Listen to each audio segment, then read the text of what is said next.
ஆகியோர்படி இயக்குனர்களையும் தயாரிப்பாளர்களையும் கொண்டாட வைக்கும் ஒரே நடிகர் சூப்பர் ஸ்டார் தலைவர் ரஜினிகாந்த். தெரிவிக்கவிட்ட இயக்குனர் மற்றும் தயாரிப்பாளர்களின் வீடியோ. வாங்க வீடியோக்குள்ள போலாம். வீடியோக்குள்ள போறது முடியும். யாராவது நம்ம சேனல்ல சப்ஸ்கிரைப் பண்ணலாம், உடனடியாக சப்ஸ்கிரைப் பண்ணுங்க. நன்றி. சூப்பர் ஸ்டார் ரஜினிகாந்த்னாலே தயாரிப்பாளரும் சரி இயக்குனர்களும் சரி சூப்பர் ஸ்டார் ரஜினிகாந்த் கூட தான் படம் பண்ணணும் அப்படின்னு விருப்பப்படும். ஏன்னா அவருடைய அந்த பங்க்சுவாலிட்டி. அது மட்டும் இல்லைங்க, தயாரிப்பாளர் தரப்புல இருந்து அதிகமா காசு வேஸ்ட் செய்யக்கூடாது அப்படின்னு அவர் நினைக்கக்கூடியவர்.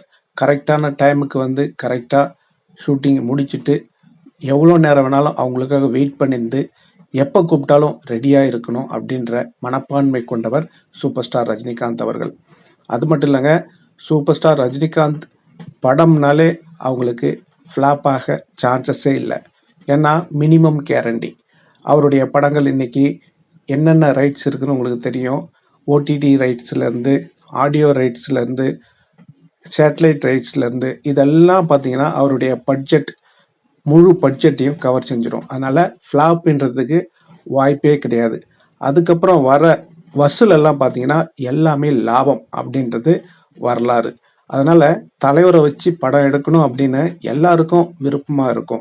அது மட்டும் இல்லைங்க, தலைவர் ஒரே ஒரு சைன் பண்ணி இந்த டேட்டுக்கு நான் படம் நடிக்கிறேன் அப்படின்னு எழுதி கொடுத்துட்டா போதும். அதை எடுத்துட்டு போய் எங்க காட்டினாலும், பேங்கா இருக்கட்டும் இல்லை இன்ட்ரெஸ்ட் கொடுக்குறவங்கிட்டயா இருக்கட்டும், அந்த ரஜினிகாந்த் அப்படின்ற அந்த லெட்டர் பேடை காட்டினா போதும் அவங்களுக்கு கோடி கணக்கில் படம் கொட்டும் அப்படின்றது வரலாறு. அதை நான் சொல்லலைங்க, இயக்குனர் பி. வாசு அவர்கள் சொல்லியிருக்காரு.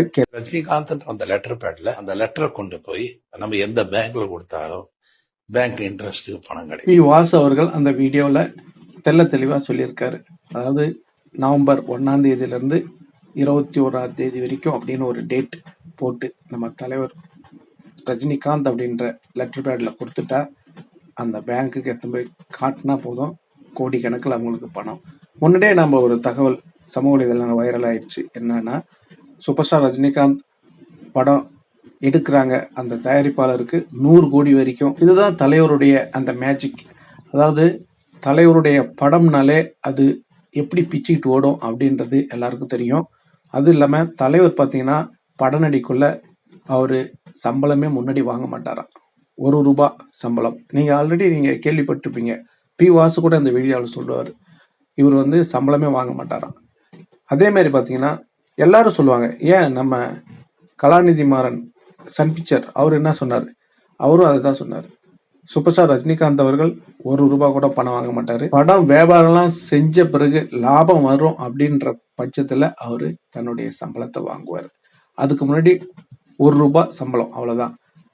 நம்ம ஏவிஎம் கூட அவங்க சொல்லுவாங்க, சிவாஜி படத்துக்கு தலைவர் வரும் ₹1 தான், அதுக்கப்புறம் நான் ₹1000 கொடுத்தேன், ₹1 கொடுக்கறதோட ₹1001 கொடுத்தேன் அப்படின்னு சொல்லுவார்.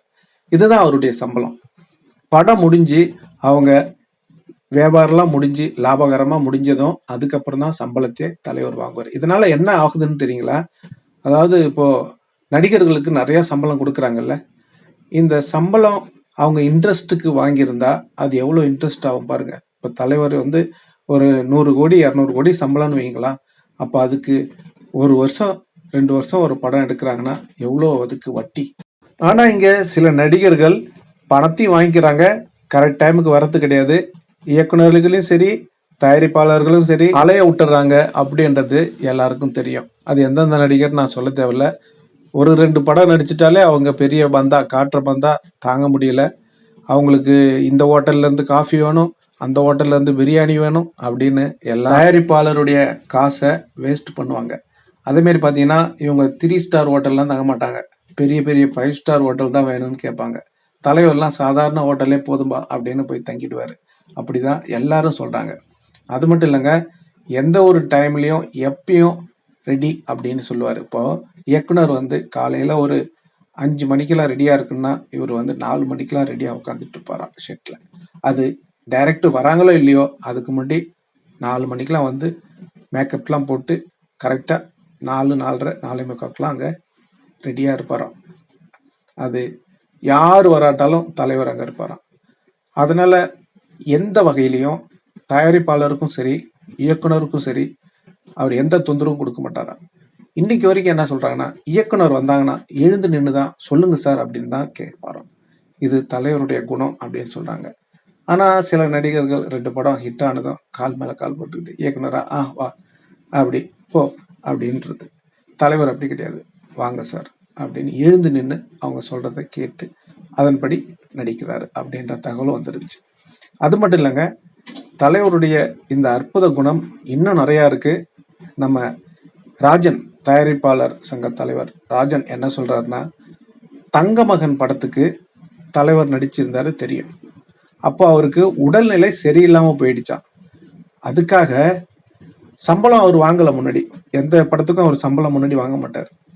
அப்போ தங்கமகன் படம் முடிஞ்சிடுச்சு, படமும் ஹிட் ஆயிடுச்சு, கொள்ள லாபம் வந்துடுச்சு.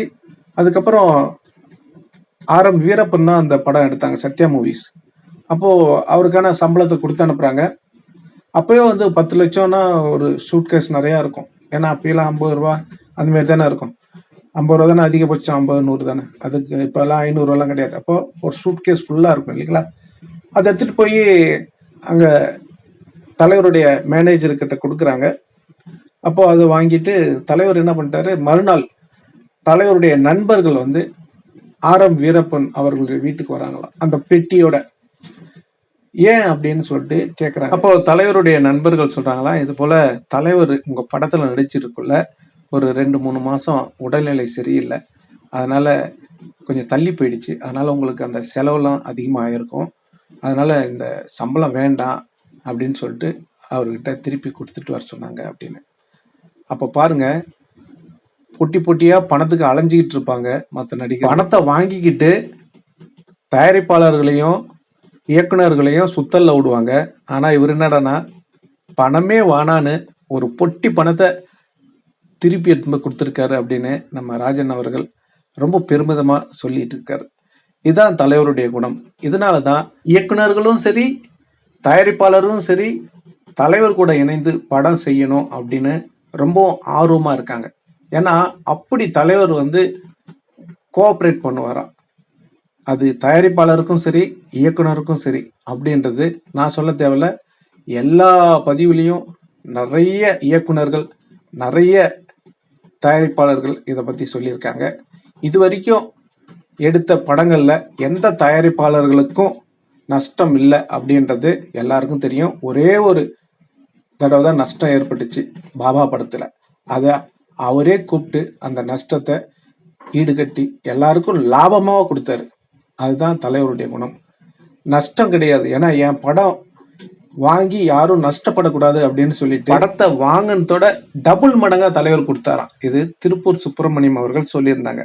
ஓகே நண்பர்களே, நீங்க சொல்லுங்க, இந்த தகவல் உங்களுக்கு பிடிச்சிருந்தா லைக் பண்ணுங்க, ஷேர் பண்ணுங்க, கமெண்ட் பண்ணுங்க. நன்றி, வணக்கம், ஜெய் ஹிந்த்.